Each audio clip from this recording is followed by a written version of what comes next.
क्यों है खाटू श्याम जी के मंदिर में इतनी शक्ति? क्या है इसके पीछे छुपा हुआ रहस्य?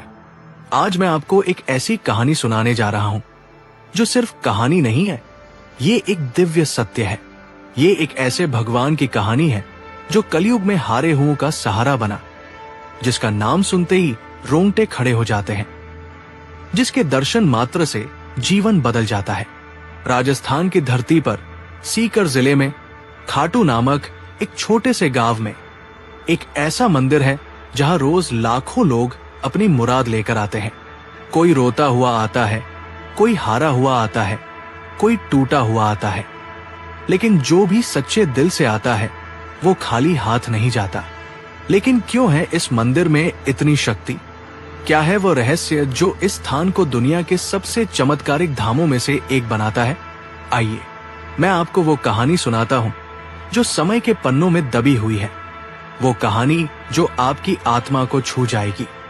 तो आइए बिना किसी विलंब के आरंभ करते हैं आज की प्रेरणादायक कथा। युगों पूर्व जब धर्म और अधर्म के बीच युद्ध की तैयारी हो रही थी, उस समय पांडुपुत्र भीम के पुत्र घटोत्कच के घर में एक अद्भुत बालक ने जन्म लिया। उसकी माता का नाम था मोरवी, जो अहिलावती के नाम से भी प्रसिद्ध थी।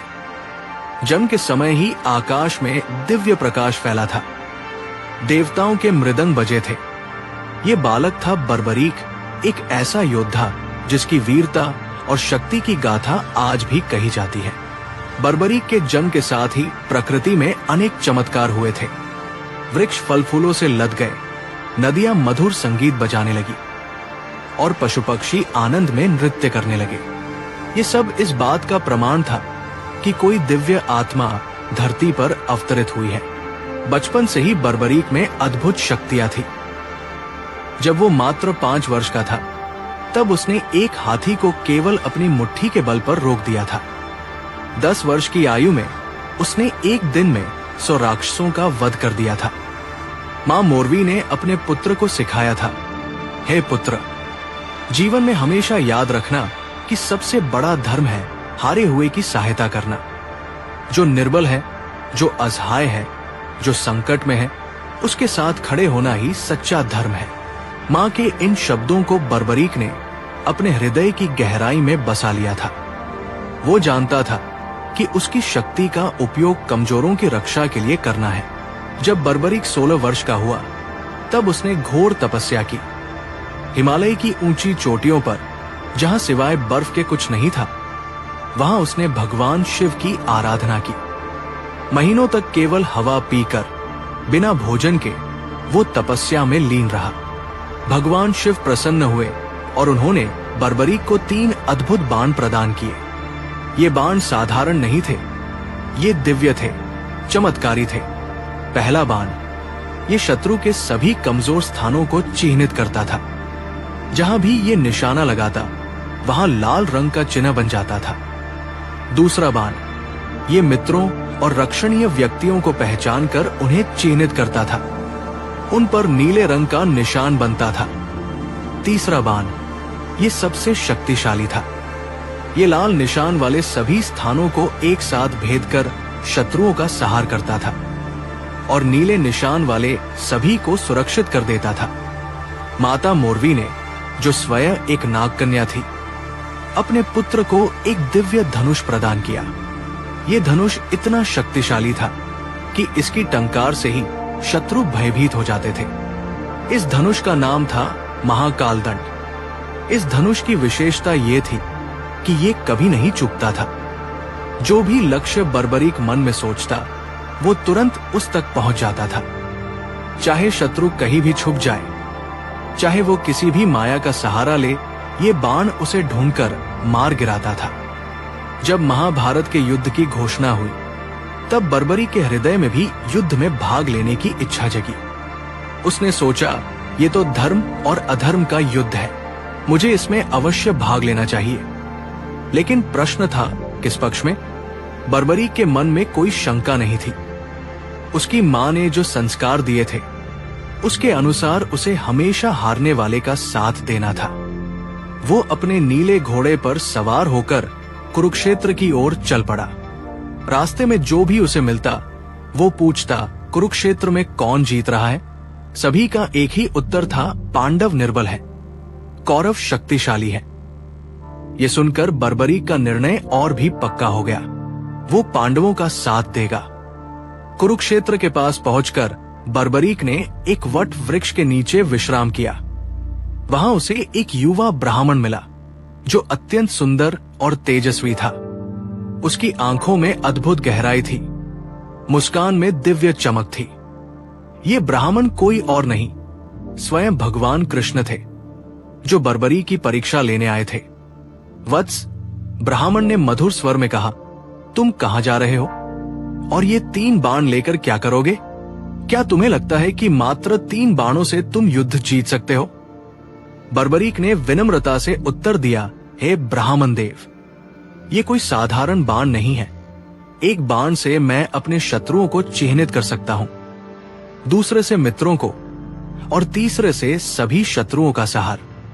यदि आवश्यकता हो तो एक ही बाण से मैं सारी पृथ्वी को छलनी कर सकता हूं। ब्राह्मण ने मुस्कुराते हुए कहा, यह कैसे संभव है? वत्स, दिखाओ तो मुझे अपनी शक्ति।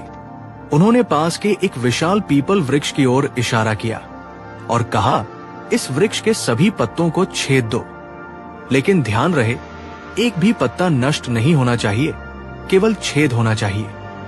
बर्बरीक ने अपने पहले बाण को धनुष पर चढ़ाया।